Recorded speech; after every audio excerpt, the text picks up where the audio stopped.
Hello, welcome back to the Juniper Veil. I got this new deck I've been wanting to show off. I haven't even opened it yet. Got it a few weeks ago. It is from Etsy. The shop name is VintageWitchWares from Cleveland, Ohio. So Vintage Witch Wares. Um, she has a lot of really great stuff on this shop, including cards and necklaces, jewelry, cute little pet ghosts. There's a cool Krampus ornament I saw that she just put up that I would really like. But all really neat stuff. You should look at her shop. I've been waiting to open the cards because I wanted to record it.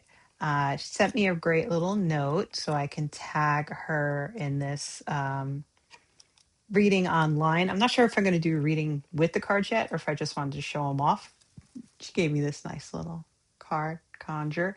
Also gave me some cool stickers. It's always fun to get free little things when you buy something. It's always a lot of fun. So I got this Victorian Phantasmagoria Oracle Deck. And I also got this is like an add-on, and it's so cool because this is wax, and that's another reason why I don't want to open it. I like those little wax seals. It's really neat. So let's open up this set here. Let's see. I'm always worried I'm gonna rip stuff. Ooh, gave me some geode too. I didn't even notice that. I feel like it's Christmas already. Let's see. Let me open this so you can see this neat geode. There you go. It's got a cool shape to it. Almost looks like it could be, I can sit it up. Looks almost like a little face on there. That's really neat. Love geodes. I got a geode over here. So put that there. Let's see. So this is her keywords for each card. Introduces the deck. Shadowy world of Victorian horror. Love that. Helps you to embark on a haunting journey through the eerie landscape of yesteryears, inspired by the chilling tales of penny dreadfuls, Victorian horror stories, and age-old folklore. And then we have the keywords for each card here. And it continues on to the back. So that's neat. So these cards, as you can see, they're like square-shaped cards here. So they're small. It's a lot of fun. I can already tell that I'm going to love these. It's not as much fun as watching me try to open plastic, but you know, I feel like a kid on Christmas Day. I should be like, look what Krampus brought me. I don't know if Santa's into this. Oh, let's see.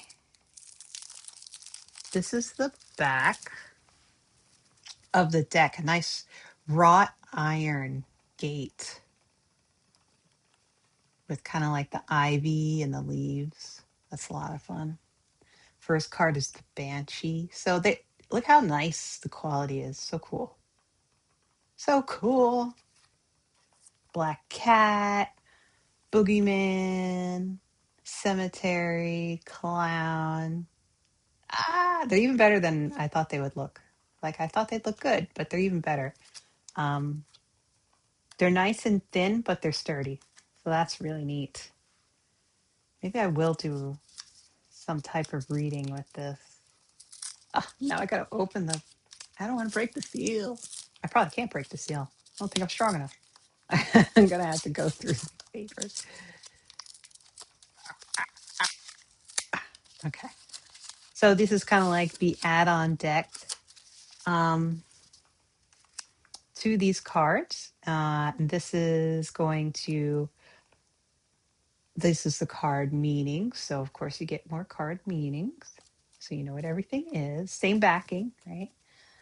Um, Now we're adding on things like siren, Leviathan, candle, black carriage, seraphim, brownies, ventriloquist. Look at that ventriloquist.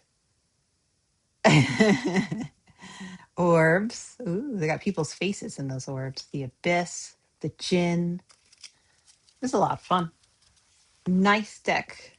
Very nice deck. So let me do a quick reading. Um I was just watching Hoagie's Friday Fry Up, and Arthur is going to have, I think it's his members meeting soon. So I'm like, how can I get something in? And I really wanted to open this deck. I may have to, let's see. I'm not sure how to. Oh, that worked. That worked. That was easy to um, shuffle. I've never shuffled cards of this shape, but it works. Works very well. But I'll have to ask her for the handle again because I'm having a hard time reading her handwriting. Oh, no, I might find it. Oh, there it is. Barbara St. John. Okay.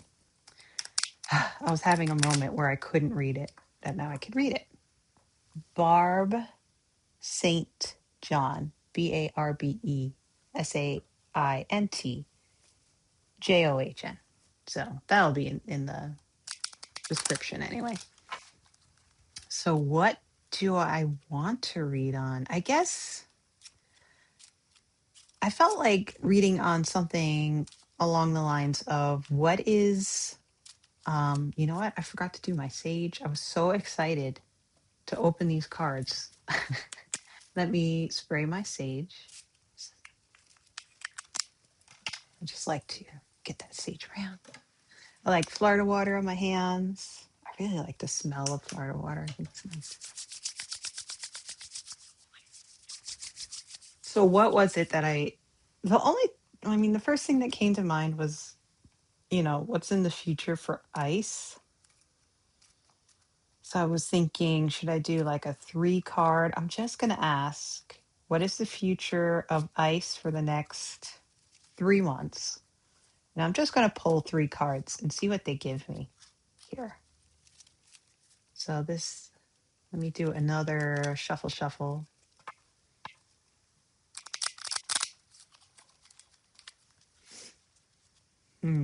Okay. What's in the future for ice for the next 3 months? We got unknown, mourning, and vampire. Wow. This is so interesting. I have a glare. I hate those glares. Let me move these around so you don't have the glare. Leaves a little open space in the middle, but I'll hold up the cards anyway. So unknown, mourning, and vampire. So I'm not sure which is from the add-on deck. Unknown. So unknown is uncertainty, unfamiliar, angst. Mourning is lament, grief, sorrow. And vampire is uncontrollable, passion, draining. So you can get a good understanding of the cards as well, just from the names and the pictures.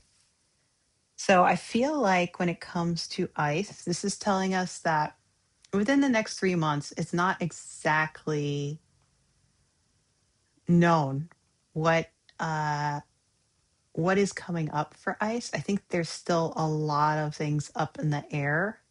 I think that's true for a lot of new things coming in once 2026 starts. I mean, this looks like it almost looks like somebody who's searching for something. I mean, that's what they do, right? They look for people. So that's a little scary. This woman she's looking away, right? She's looking in front of her, which is away from us, there does seem to be some type of fire or light that she's looking at. So that's very interesting. But then we have this morning. So we have these three women. This is a beautiful sort of Victorian picture, right? Photo. So we have these three women, candles. It looks like, I gotta look at this a little bit closer. It looks like they have some dead flowers or dead fruit, some jars in front of them, but they're looking directly at the camera. They're very serious. So there is some type of mourning, some type of sadness. I would say I asked what it was going to be like for ice. So maybe there is an ending coming for ice, or they're not. Maybe they're scared, right? Because I think that if there is something that goes on within the administration, within the people in charge of the administration, within the next 3 months or the first 3 months of 2026, that could end up making a lot of changes within ICE. Maybe people are losing their jobs within ICE. Maybe people are being brought up on charges. I think they will be brought up on charges for doing basically the illegal things that they are doing. I would be surprised though if that started within the first 3 months of the year. I feel like that would be later, but maybe they're worried. Now, the vampire. So, this vampire, he's also looking directly at you as you look at him. He's got his teeth bared. So he feels like he's in charge by the way he's sitting. He doesn't feel threatened, but he's baring his teeth. So he's either trying to make it look like he doesn't feel threatened, but he's baring his teeth. So that to me says he is. So I think ICE will start feeling the threat of probably the American people saying, you know, what are you doing? People are already going against ICE, you know, blocking what they're doing, questioning them, recording them. So they're already on the defense in places. You know, they want to be the offense, but in a lot of places they are on the defense. So I think they're going to come up against more challenges. They're going to still think that they're the ones in charge and they have every right to do what they're doing. But I think deep down inside, they're worried. I think there's going to be some people that are having those thoughts that, you know, I joined ICE, maybe I needed the money, which could be 100% true. If you lost your job, you have a family, you have bills to pay, maybe you have a mortgage, maybe you have rent, maybe your health insurance costs are now going up. People will do what they need to do to support their family, whether they believe in the mission or not. But there's also people I'm sure that believe very much in what they're doing. But I think, you know, the people that do outnumber the people that don't. Um, but I think both sides could have that doubting coming in. Let me just look this up again. I just want to check the morning one. Lament, grief, sorrow. I think there are ones that are going to be feeling that grief of what they're doing. They're going to start to really see more and understand of what they're taking part in, and they're going to be probably scared. They're going to see the writing on the wall. The unknown part, I don't think we really know what they're going to do. I think that's what that means. There is an uncertainty. Maybe something happens within the administration where there's a change in who the president is that does create an uncertainty for them. Or maybe there's a change. Maybe Christy Nome gets sacked. That's a change for them, that they're not, you know, who's going to be in charge now, sort of thing. So I think that's what's going to happen. I think there's going to be a change in leadership. It's going to cause them to have an unknown sort of what's going on. There's going to be some that are having a reckoning with their conscience and seeing how the American public views them. And I think a lot of them are gonna go on the defense. They're going to act like they are still in charge, but they have their teeth bared. You know, maybe their subconscious is saying, we're probably not supposed to be doing this, but this is my job and I got to feed my family. Or I don't care if people say we shouldn't be doing this. I'm doing the right thing. You can't tell me otherwise. You know, either way, there's a bearing of teeth. I mean, this definitely looks more to me like the people who think they're doing the right thing and will do anything they can to win, right? I mean, he looks very much like I'm in charge. What I'm doing is correct, even though everything around me looks like it's falling apart. I mean, look at all that crap on the ground. His clothes don't look that great either. That chair kind of looks like it's going to fall apart, but he's not paying attention to that. He says, you know, I'm a vampire. I may be stuck in these old ways of, you know, you think about the old ways of thinking, of just being racist, you know, entertainment purposes only, but that old way of thinking of some people are better than others. This person's stuck there. They think that they are right. And they're going to go, you know, they're going to be on the defensive and say, no, I am right. So you're going to have a mixture, right? I think within ICE, there are probably more vampires than there are people mourning, but I think they both exist. Once you're within that team, you know, you're at fault. I think that ICE will eventually be brought up on charges for what they've done, and they can't just say, well, I was following orders. I don't think that's going to work. There has to be an example made so that things like this don't happen in the future. So I like these cards. I think it really helped me to create a narrative. So that was a really quick video. I'm going to put the information for the Etsy shop in the information. And I hope to use these cards more. I have so many cards now, but I just love them. They're so beautiful. Like I said, like I don't get paid to do this. I just really like to do this. So um I really like this sticker. Denmark. It's got the mushrooms. Okay. So thank you so much. I don't want to miss Arthur. So I will see you all later. Thank you.